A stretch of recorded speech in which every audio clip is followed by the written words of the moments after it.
وفرقان الحمید بسم اللہ الرحمن الرحیم سبحان الذی اسری بعبدہ لیلا من المسجد الحرام الی المسجد الاقصی الذی بارکنا حولہ لنریہ من آیاتنا۔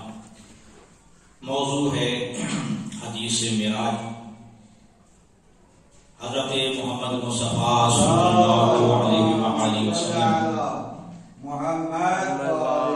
معراج میں تشریف لے گئے اور معراج کے حالات واپسی پر اپنے صحابہ کرام سے ارشاد فرمائے، اور اللہ کے حبیب نے وہاں جو کچھ ملاحظہ فرمایا، جو مشاہدہ فرمایا، اللہ کے حبیب نے آ کر بتایا کہ جنت کے 8 دروازے دیکھے اور جنت کے 8 دروازوں پہ 4 کلمات لکھے ہوئے تھے، لیکن ایک کلمہ ایسا بھی تھا جو 8 دروازوں پہ مشترک تھا، وہ تھا لا الہ الا اللہ محمد رسول اللہ علی ولی اللہ۔ یعنی کہ جنت کے 8 دروازے اور ہر دروازے پہ 5 کلمات تحریر تھے، اور اس کی تفسیر، تشریح اور توضیح فرامین ائمہ کے تحت آپ کی خدمت عالیہ میں عرض کر چکا۔ پھر اللہ کے حبیب نے فرمایا کہ میں نے جہنم کے 7 دروازے دیکھے، اور جہنم کے 7 دروازے تھے، ہر دروازے پہ 3 کلمات تحریر تھے۔ یعنی جنت کے جو دروازے تھے ان کے دروازوں پر جو کلمات کی تعداد تھی وہ 5 تھی، اور جہنم کے جو دروازے تھے ان پر جو کلمات لکھے ہوئے تھے ان کی تعداد 3 تھی۔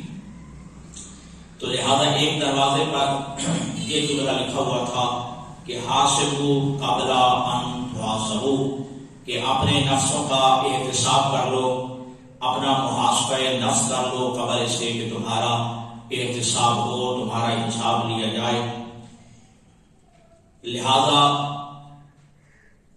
محاسبہ نفس، خود احتسابی، یہ ایسا عمل ہے کہ جس عمل کو اللہ بھی پسند فرماتا ہے، اللہ کے حبیب بھی پسند فرماتے ہیں، اور اللہ کے حبیب کی اہل بیت بھی اس بات کو پسند فرماتے ہیں کہ انسان اپنے نفس کا محاسبہ کرے، اپنے نفس کا احتساب کرے، اور اپنے اعمال کا حساب و کتاب رکھے۔ اور یہی وجہ ہے کہ اللہ کے حبیب نے دوسرے مقام پہ فرمایا کہ اپنے اعمال کو تولتے رہو، اپنے اعمال کا وزن کرتے رہو قبل اس کے کہ تمہارے اعمال کو تولا جائے، تمہارے اعمال کا وزن کیا جائے۔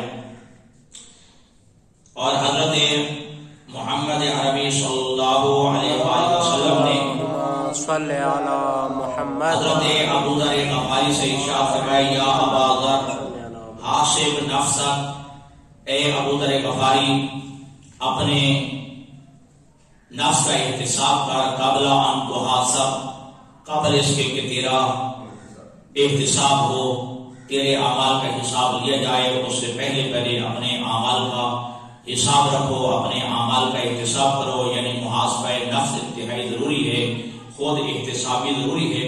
اور اگلے جملے میں فرمایا، اے ابو ذر غفاری جو آج کا حساب کرنا ہے قیامت کے حساب سے آسان ہے، کل قیامت کے دن کا احتساب انتہائی مشکل ہوگا، انتہائی دشوار ہوگا، انتہائی ثقیل ہوگا۔ لہذا آج کے احتساب کر لے، یہ بہتر ہے قبل اس کے کہ قیامت کے دن تمہارا حساب ہو۔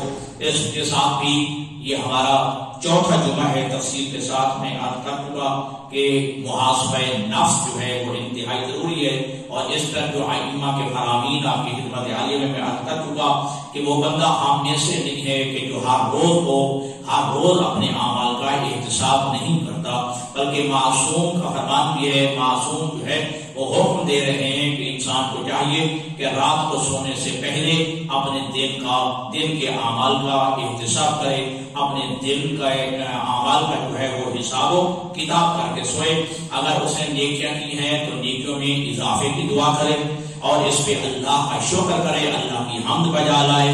اگر خدا نخواستہ دل کو جو ہے اگر گناہ کیے ہیں، اگر برائیاں کی ہیں، اگر خطائیں کی ہیں، معصیت خدا کی ہے، تو پھر اللہ سے جو ہے وہ بخشش طلب کرے، اللہ سے معافی مانگے اور اپنے گناہوں کی توبہ مانگے۔ آج کرنا ہے کہ اللہ کے رسول نے اور رسول کے اہل بیت نے وہ کون سی چیزیں ارشاد فرمائی ہیں کہ قیامت کے دن جس کا سب سے پہلے حساب لیا جائے گا. تو اعمال میں سے بھی ایک عمل ایسا ہے کہ جس کا حساب سب سے پہلے قیامت کے دن لیا جائے گا. اور عقائد میں بھی ایک ایسا عقیدہ ہے کہ جس کا سب سے پہلے جو ہے وہ قیامت کے دن جس کے بارے میں پہلا سوال ہوگا. یعنی باقی عقائد جس کے عقائد جو ہے وہ تو آپ جانتے ہیں کہ وہ عقائد کا پرچہ جو ہے وہ قبر میں ہی آپ پوچھ لیا جاتا ہے کہ من ربوں کا، من نبیوں کا، من اماموں کا، من قبلتوں کا، ما دینوں کا. ٹھیک ہے، یہ ساری چیزیں جو ہے قبر میں جیسے ہی ہم مرتے مردے کو لٹاتے ہیں 6 کلو کا سوال اسی وقت فرشتے آ کے کر لیتے ہیں کہ بتا تیرا رب کون ہے، تیرا نبی کون ہے، تیرا امام کون ہے، تیری کتاب کون سی ہے، تیرا قبلہ کون سا ہے، اور تیرا دین کون سا ہے. یہ 6 سوال انسان کے جاتے ہی قبر میں لٹاتے ہی سوال کر دیا جاتا ہے. لیکن قیامت کے دن جو ہے وہ کون سے اعمال ہیں کہ جن کے بارے میں سب سے پہلے سوال ہوگا. حضرت محمد مصطفیٰ صلی اللہ علیہ وآلہ وسلم محمد ارشاد فرماتے ہیں کہ اول ما یحاسب بہ العبد الصلاۃ.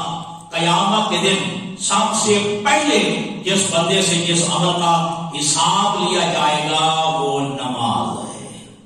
اعمال میں سے یہ باتیں رکھیے کہ اعمال میں سے مثلا روزہ، حج، زکات، صوم، جہاد، یہ سارے اعمال بعد میں ان کا حساب کتاب لیا جائے گا. لیکن قیامت کے دن سب سے پہلے جس کا حساب لیا جائے گا وہ عمل ہے نماز. اول ما یحاسب بہ العبد الصلاۃ. قیامت کے دن سب سے پہلے جس عمل کے متعلق سب سے پہلے حساب لیا جائے گا کسی بندے سے وہ ہے نماز. اور یہی وجہ کہ اللہ کے حبیب نے ارشاد فرمایا کہ یہ نماز ایسا عمل ہے کہ قبل ما سواہا وان رد ما سواہا. اگر نماز قبول ہو گئی تو باقی اعمال بھی قبول ہو جائیں گے. اگر نماز بھی ٹھکرا دی گئی، اگر نماز بھی رد کر دی گئی تو پھر باقی اعمال بھی رد کر دیے جائیں گے، باقی اعمال بھی ٹھکرا دیے جائیں گے. تو لہذا اعمال میں سے پہلا عمل نماز ہے جس کے بارے قیامت کے دن سب سے پہلے پوچھا جائے گا. حضرت محمد مصطفیٰ صلی اللہ علیہ وآلہ وسلم ارشاد فرماتے ہیں اول ما یسأل عنہ العبد حبنا اہل البیت. اب اسی پیغمبر حضرت گرامی کی حدیث پہلے کیا فرمایا کہ سب سے پہلے بندے سے جو پوچھا جائے گا وہ نماز کے متعلق ہے. اب فرمایا کہ اول ما یسأل عنہ العبد، سب سے پہلی چیز جس کے متعلق بندے سے سوال ہوگا، پوچھا جائے گا، وہ کیا ہے؟ وہ ہے حبنا اہل البیت، وہ ہے ہم اہل بیت کی محبت. ہم اہل بیت کی محبت. یہ پہلا سوال ہوگا، ہر ایک سے پوچھا جائے گا کیا تو جو ہے دل میں اہل بیت رسول کی محبت بھی رکھتا تھا؟ کیونکہ قل لا اسألکم علیہ اجرا الا المودۃ فی القربى. کیونکہ دین کی قیمت، دین اسلام کی قیمت اور تبلیغ رسالت کی اجرت محبت اہل بیت کو قرار دیا گیا ہے، محبت اہل بیت کو رکھا گیا ہے. اور یہی وجہ ہے کہ دوسرے مقام پہ فرمایا کہ واقعوہم انہم مسئولون، کہ قیامت کے دن جو ہے حکم ہوگا کہ اے میرے فرشتوں واقعوہم، ان لوگوں کو ٹھہرا لو اور روک لو، انہم مسئولون، ان سے ابھی اور بھی سوال ہونا ہے، ابھی پوچھا جانا ہے. تو فرشتے آ کریں گے پروردگار عالم ہم نے ان کے سارے اعمال کا حساب کتاب لے لیا ہے، اب کون سا عمل باقی ہے جس کے بارے میں پوچھا جائے گا؟ ارشاد خداوندی ہوگا کہ واقعوہم انہم مسئولون عن حب اہل البیت، ان کو ٹھہرا لو، ان سے ابھی محبت اہل بیت کا سوال ہونا ہے، محبت اہل بیت کا سوال ہونا ہے، محبت آل رسول کا سوال ہونا ہے. تو لہذا عقائد میں کیا ہو گیا؟ عقائد میں سب سے پہلے محبت اہل بیت کا سوال ہو گیا، ٹھیک ہے. اور اعمال میں سب سے پہلے نماز کا سوال ہو گیا، ٹھیک ہے جی. سب سے پہلے اعمال میں سے نماز کے بارے میں پوچھا جائے گا، اور عقائد میں سے سب سے پہلے ولایت اہل بیت، مودت اہل بیت، محبت آل رسول کا سوال ہوگا. آپ کے امامت کے چھٹے تاجدار حضرت امام جعفر صادق علیہ السلام صلی علی محمد وآلہ ارشاد فرماتے ہیں کہ ان اول ما یسأل عنہ العبد، سب سے پہلی چیز جو قیامت کے دن بندے سے پوچھی جائے گی اس وقت اذا وقف بین یدی اللہ، جب انسان دربار خداوندی میں اللہ کے حضور کھڑا ہوگا. جب قیامت کے دن میدان محشر بپا ہوگا، میدان محشر میں اللہ کے دربار میں اللہ کے حضور انسان جب کھڑا ہوگا تو سب سے پہلا سوال جو بندے سے کیا جائے گا وہ ہوگا انس صلوات المفروضہ، واجب نمازوں کے متعلق. مستحب نمازوں کے متعلق نہیں، مستحب تو پڑھیں تاکہ ثواب ہے، نہ پڑھیں تو گناہ نہیں ہوتا، ٹھیک ہے. لیکن واجب نمازوں کے متعلق انس صلوات المفروضہ، واجب نمازوں کے متعلق، فرض نمازوں کے متعلق سب سے پہلے سوال ہوگا. پھر انس زکات المفروضہ، واجب زکات کے متعلق، فرض زکات کے متعلق، ٹھیک ہے.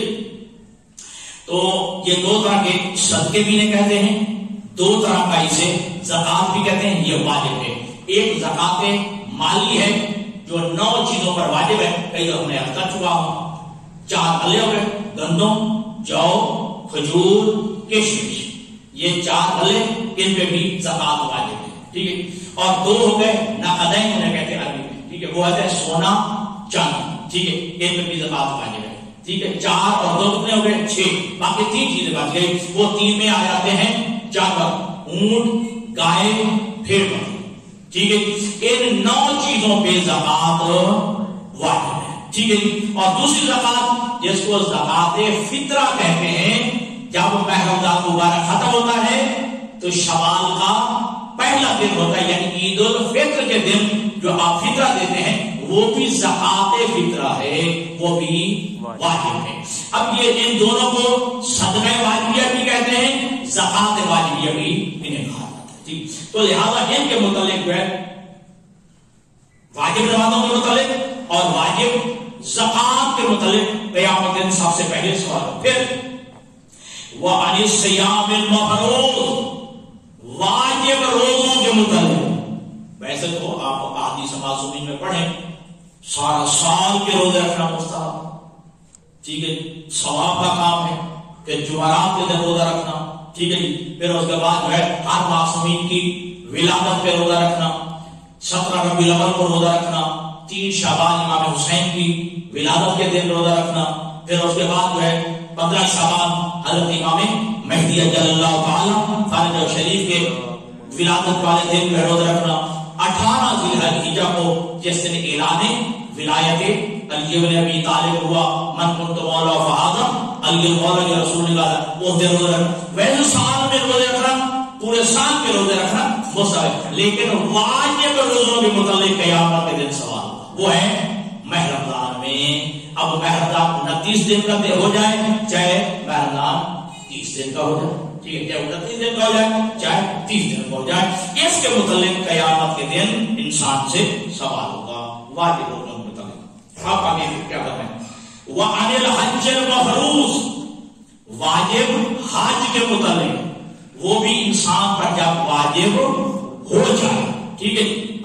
اور زندگی میں 1 مرتبہ حج کرنا واجب ہے، لیکن اللہ نے کروڑ پتی بنایا ہے، 1 دفعہ واجب ہے. ہر سال حج پہ جائے تو اچھی بات ہے، ثواب ہے، مستحب ہے، ٹھیک. لیکن واجب زندگی میں 1 مرتبہ 1 دفعہ حج کرنا واجب ہے، ٹھیک ہے. وہ بھی اس انسان پر کہ جو مستطیع ہو. آپ بہتر جانتے ہیں، آپ مسئلے سے آگاہ ہے کہ جو مستطیع ہو، استطاعت رکھتا ہو، آنے جانے کی قوت اور طاقت رکھتا ہو، شرائط موجود ہوں تو اس پر زکات واجب ہے. اور واجب ہے حج واجب ہے، تو واجب حج کے متعلق بھی قیامت کے دن سوال ہوگا. اب آگے کیا فرمایا؟ وَعَنْ بِلَایَتِنَا أَهْلَ الْبَيْتِ. اب اگلا سوال قیامت کے دن نماز، روزہ، حج، زکات، یہ 4 سوال ہو جانے کے بعد، ٹھیک ہے، پھر کیا سوال ہوگا؟ وَعَنْ بِلَایَتِنَا أَهْلَ الْبَيْتِ، ہم اہل بیت کی ولایت کا سوال بھی ہوگا. کیا تم دل میں اہل بیت رسول کی ولایت رکھتا تھا؟ ان کی امامت کا قائل تھا، ان کی محبت رکھتا تھا، پینتن باپ 12 امام 14 معصومین، کیا ان کے ساتھ الفت، محبت، رافت، مودت، محبت یہ رکھتا تھا، ان کی امامت کا قائل تھا، ان کی ولایت دل میں تھی، اس کے بارے میں بھی سوال ہوگا۔ اب لطف لیجیے اگلے جملے کا جو معصوم نے فرمایا، فَإِنْ أَقَرَّ بِنَا بِوِلَایَتِنَا، اگر انسان قیامت کے دن جی اب دنیا میں رہتے ہوئے کیا کرنا ہے؟ ولایت اہل بیت کا احترام۔ فَإِنْ أَقَرَّ بِوِلَایَتِنَا، اگر انسان دنیا میں رہتے ہوئے ہم اہل بیت رسول کی ولایت کا اقرار کرتا ہے، ثم مات علیہا، پھر اسی عقیدے پہ اس کا خاتمہ ہو جاتا ہے، عقیدہ امامت کے یا عقیدہ ولایت پہ بندہ مر جاتا ہے، تو قبلت منہ صلاتہ، قیامت کے دن اس کی نماز بھی قبول کر لی جائے گی، وصومہ، اس کا روزہ بھی قبول کر لیا جائے گا، وزکاتہ، اس کی زکات بھی قبول کر لی جائے گی، وحجہ، اس کا حج بھی قبول کر لیا جائے گا۔ اگر دل میں علی کی ولایت نہیں ہے، دل میں محبت اہل بیت نہیں ہے، پھر اس کی نماز بھی قبول نہیں ہوگی، اس کا روزہ بھی قبول نہیں ہوگا، اس کا حج و زکات بھی قبول نہیں ہوگا۔ اب آپ کو واضح ہو جانا چاہیے، بعض بندے کہتے ہیں وہ بڑی نمازیں پڑھتا ہے، بڑے روزے رکھتا ہے، ان کی مساجد بڑی آباد ہیں، وہ تو اتنی تعداد ہوتی ہے کہ کیا بات ہے، لیکن ذہن میں رکھنا کہ نماز و روزہ، حج و زکات اس انسان کی واجب ہے اگر دل میں ولایت علی ہوگی، اگر دل میں محبت اہل بیت، محبت آل رسول ہوگی تو نماز و روزہ، حج و زکات اعمال قبول ہوں گے، ورنہ قبول نہیں۔ اب معصوم کا حساب سنیے، جن چیزوں کا حساب نہیں لیا جائے گا قیامت کے دن، ایسی چیزیں بھی ہیں جن کا اللہ کے قیامت کے دن حساب نہیں لیا۔ پہلا کیا؟ اللہ کے حبیب فرماتے ہیں کل نعیم مسعول عنہ یوم القیامہ، قیامت کے دن ہر نعمت کے متعلق پوچھا جائے گا، ہر نعمت کے بارے میں سوال کیا جائے گا، لیکن الا ما کان فی سبیل اللہ، لیکن اگر وہی نعمت راہ خدا میں خرچ کی جائے، وہ نعمت خدا اللہ کے راستے میں خرچ ہو جائے، استعمال ہو جائے، اللہ اس نعمت کے بارے میں سوال نہیں کرے گا، ٹھیک ہے جی۔ ورنہ اللہ جو ہے کیا کہتے ہیں کل نعیم مسئول عنہ یوم القیامہ، قیامت کے دن ہر نعیم، ہر نعمت کے متعلق پوچھا جائے گا، لیکن وہ نعمت جو راہ خدا میں خرچ ہو جائے، وہ نعمت جو راہ خدا میں استعمال ہو جائے، اس کے بارے میں قیامت کے دن نہیں پوچھا جائے گا۔ پھر اللہ کے حبیب نے ارشاد فرمایا کل نعیم مسعول عنہ الا ما کان فی غاضب او حج، قیامت کے دن ہر نعمت کے بارے میں سوال ہوگا، ہر نعمت کے بارے میں پوچھا جائے گا، لیکن وہ نعمت جو 2 مقام اور 2 عمل میں خرچ ہو جائے اس کے بارے میں نہیں پوچھا جائے گا۔ ایک جو راہ خدا میں جہاد کرتے ہوئے، راہ خدا میں جنگ کرتے ہوئے، راہ خدا میں غزہ میں خرچ ہو جائے، اور فی حجین، یا وہ مال اور وہ نعمت جو حج کے دوران خرچ ہو جائے۔ ٹھیک ہے جی۔ اب حج 1 لاکھ کا ہوتا تھا یا 3.5 کا، 3.5 کا یا 6.5 کا ہو گیا، 6.5 کا ہو گیا یا 10 لاکھ کا ہو گیا، 12 لاکھ کا ہو گیا یا 15 لاکھ کا ہو گیا، ٹھیک ہے جی۔ جو اگر مستطیع ہے، ٹھیک ہے جی، اس 15 لاکھ 20 لاکھ کا قیامت کے دن سوال نہیں ہوگا یہ 20 لاکھ کہاں سے لیے تھے، ٹھیک ہے جی۔ اگر راہ خدا میں خرچ ہو جائے، جہاد میں خرچ ہو جائے جو مال، اس کے بارے میں بھی سوال نہیں ہوگا، اور فی حجین، یا وہ نعمت خدا جو حج میں خرچ ہو جائے، حج میں استعمال ہو جائے، اس کے بارے میں بھی سوال نہیں کیا جائے گا۔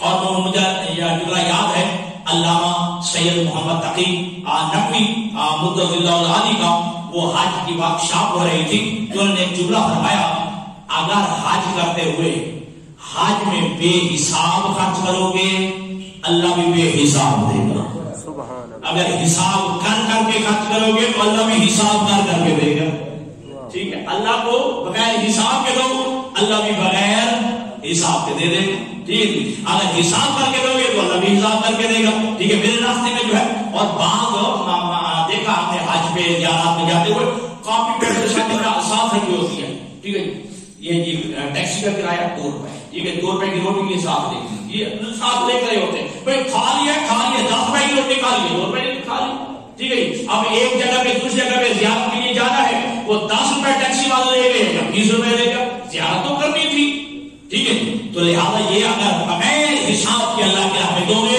اللہ بھی بغیر حساب کے دے گا۔ اور مجھے یاد ہے ایک عالم دین کا جملہ اور وہ بڑا مجھے پسند آیا، جتنی جو ہے وہ پانی والی ٹوٹی کا منہ کھلا ہوگا پانی اتنا زیادہ آئے گا، ٹوٹی کا منہ تنگ کر دو گے تو پانی اتنا تھوڑا ہے، ٹھیک ہے جی تو لہذا جتنا جو ہے اللہ کی راہ میں زیادہ خرچ کرو گے اللہ بھی زیادہ عطا فرمائے گا۔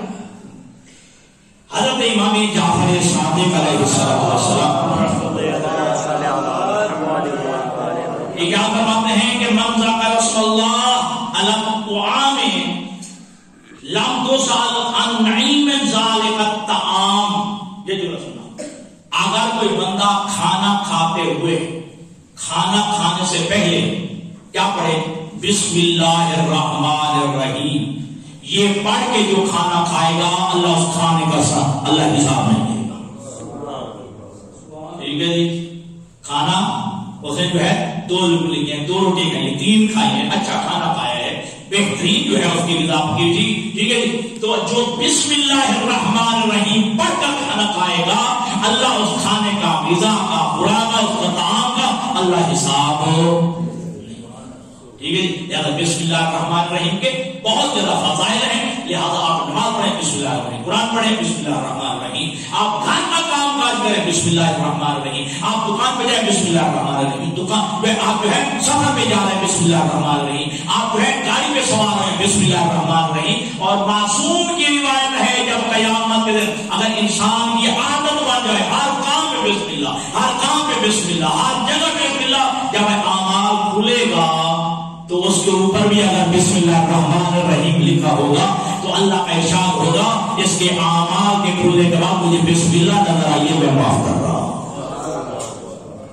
لہذا جس کھانا کھاتے ہوئے بسم اللہ الرحمن پڑھیا جائے اللہ اس طعام کا اس کھانے کا حساب قیامت کے دن نہیں دے گا۔ اب وہ چیزیں ہیں کہ جن چیزوں کا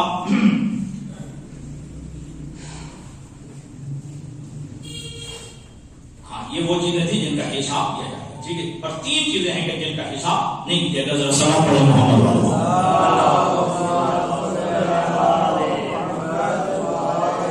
حضرت امام جعفر صادق علیہ السلام ارشاد فرماتے ہیں ثلاثۃ اشیاء لا یحاسب العبد المؤمن، 3 چیزیں ایسی ہیں کہ جس پر کسی مومن بندے سے حساب نہیں لے جائے گا، نہیں پوچھا جائے گا۔ پہلا کیا ہے طعام یاکلہ، وہ کھانا جو انسان کی ضرورت ہو، جس پر انسان کی زندگی کا انحصار ہے، اگر کھائے گا تو زندہ رہے گا، ٹھیک ہے تو وہ کھانا جو انسان کھاتا ہے قیامت کے دن اس کے بارے میں سوال نہیں کیا جائے گا۔ وَثَوْبٌ يَلْبَسُهُ، اور وہ لباس جو انسان پہنتا ہے، کیوں؟ وہ انسان کی عزت کے لیے ہے، وقار کے لیے ہے، پردہ پوشی کے لیے ہے، ستر عورتیں کے لیے، تن ڈھانپنے کے لیے ہے، تو وہ لباس جو انسان نے پہنا ہوا ہے اس کا بھی حساب نہیں کیا جائے گا۔ وَزَوْجَةٌ صَالِحَةٌ تَعَاوَنَهُ، وہ نیک بیوی جو انسان کے نیکی کے کاموں میں ہاتھ بڑھاتی ہے، وہ نیک بیوی، وہ صالح بیوی جو نیکی کے کاموں میں، دین کے کاموں میں مرد کا ہاتھ بڑھاتی ہے۔ ناراض ہونا مشاہدہ ہے، ہزاروں میں سے کوئی شاید ایک بیوی ہو کہ جو شوہر کے نیک کاموں میں ہاتھ بڑھاتی ہو، ورنہ اکثر خواتین ان کا روکتی ہیں۔ ایک بندے نے مسجد بنا دی، مدرسہ بنا دیا، امام بارگاہ بنا دیا اور دین کے کاموں میں مال خرچ کرتا ہے، زکات دیتا ہے، خون دیتا ہے۔ محترمہ بیگم صاحب یہ ہوتی ہے جو کہتی ہے سارا مال ادھر ہی اڑا رہا ہے، سارا مال ادھر ہی خرچ کر دے رہا ہے، بچوں کے لیے نہیں رکھنا، بچوں کے لیے سوال کے لیے رکھنا، بچوں کو بھی کچھ بنانا ہے، پھر آپ نے بوڑھے بھی ہونا ہے، ہمیں جو ہے ضعیفی کے لیے بھی کچھ بچا کے رکھنا ہے۔ لیکن یاد رکھنا اسلام کے اندر ایسی خواتین بطور نمونہ ملتی ہیں، جنہوں نے اپنے شوہر کے ساتھ حصہ ملایا. جناب خدیجہ کبریٰ کو دیکھ لیں, جناب سید زہرا سلام اللہ علیہا کو دیکھ لیں. آپ چونکہ وقت ختم ہو رہا ہے, بڑا مال ملا, مال غنیمت. کتنا مال ملا؟ آج ریاست صاحب کے آئے تھے نا, شاید آپ کو یاد ہوگا, انہوں نے کہا تھا کہ اتنا مال غنیمت ملا کہ لوگوں نے سونا ہتھوڑوں سے توڑا, ہتھوڑوں سے تقسیم کیا.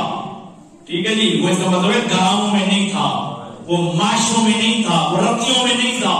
اتنا سونا ملا کہ ہتھوڑوں سے توڑا, جاپلوں میں. ٹھیک ہے جی, لیکن جس تلوار پہ یہودیوں کا, غیر مسلموں کا خون لگا ہوا تھا, علی وہ تلوار ہاتھ میں لے کے خالی تلوار لے کے جی, تو جناب سید زہرا سلام اللہ علیہ نے یہی سوال کیا.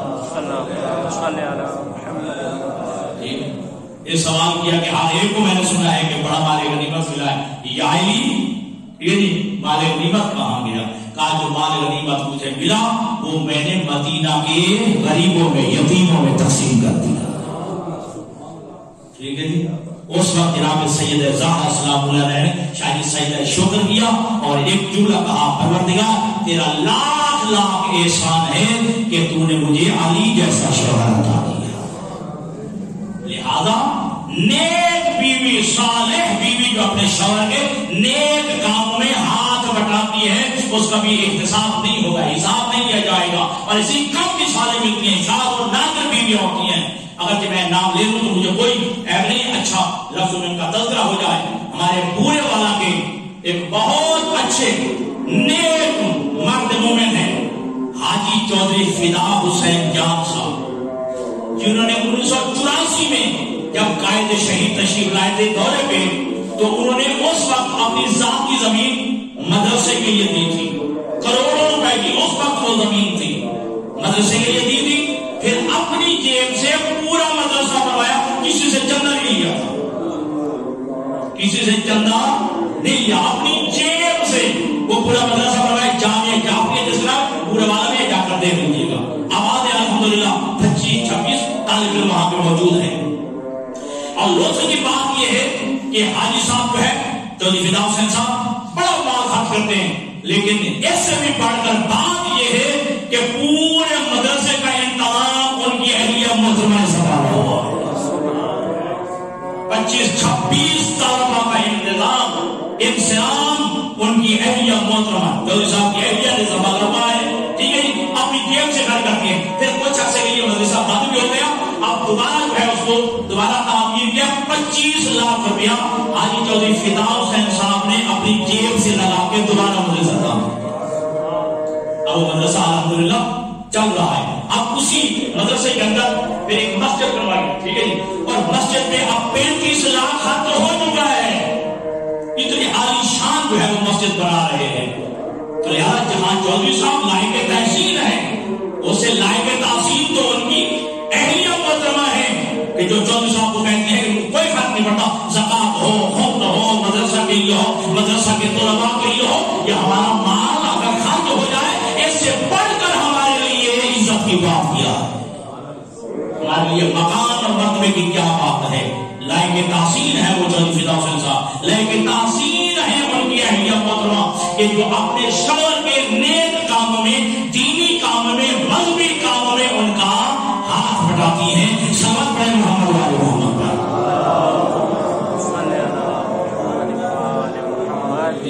تو وہ کھانا جو انسان کھاتا ہے اس کا بھی قیامت کے دن سوال نہیں ہوگا. وہ لباس جو انسان پہنتا ہے اس کا بھی حساب نہیں ہوگا. وزوجۃ صالحۃ, اور نیک بیوی میں دیکھ رہا ہوں, نیک بیوی کہ جو اپنے شوہر کے نیک کاموں میں اس کا ہاتھ بٹاتی ہے. اور وَيَحْسُنُ بِهَا فَرْجَهَا, اور وہ نیک بیوی کہ جو اپنی عزت بچاتی ہے, اپنی جو ہے پاک دامنی اور عفت بچاتی ہے. اس کا قیامت کے دن کوئی سوال نہیں. آخری حدیث حضرت امام محمد باقر علیہ السلام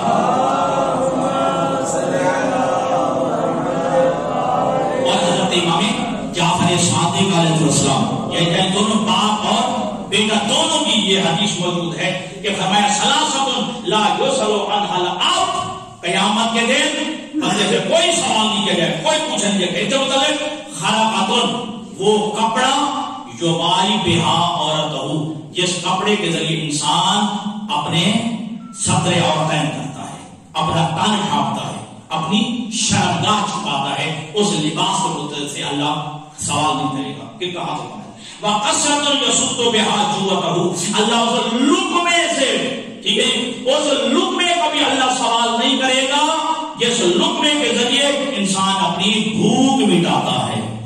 دو حدیث واقعہ وَبَيْتٌ يُقَنِّهُ مِنَ الْحَرِّ وَالْبَرْدِ، وہ گھر کہ وہ گھر جو انسان کو سردی اور گرمی سے بچاتا ہے، اس گھر کے متعلق بھی اللہ قیامت کے دن سوال نہیں کرے گا. ٹھیک ہے جی. تو لہذا وہ گھر جو انسان کو اللہ نے عطا کیا ہے، اس گھر کے متعلق بھی اللہ نہیں پوچھے گا جو انسان کو سردی اور گرمی سے بچاتا ہے. چلو یہیں پہ ایک چھوٹا سا مسئلہ بھی ہو جائے گا، بالکل اختتام پر ایک یا دو باقی. دیکھیے آپ جب خمس کا حساب کرتے ہیں، ٹھیک ہے جی، تمام مراجع تمام فقہاء نے کہا ہے باقی ہر چیز پہ خمس ہے، لیکن وہ گھر جو آپ کی ضرورت ہے اس پہ خمس نہیں ہے. وہ گھر جو آپ کی ضرورت کا گھر ہے، جس میں آپ رہائش پذیر ہیں، اس میں خمس نہیں ہے، خمس کی معافی ہے. دعا کے خداوند مطابق فضلوں کے آئین میں ادا ان فرامین آئین میں پیدا ہونے کی توفیق عطا فرمائے. وآخر دعوانا الحمدللہ.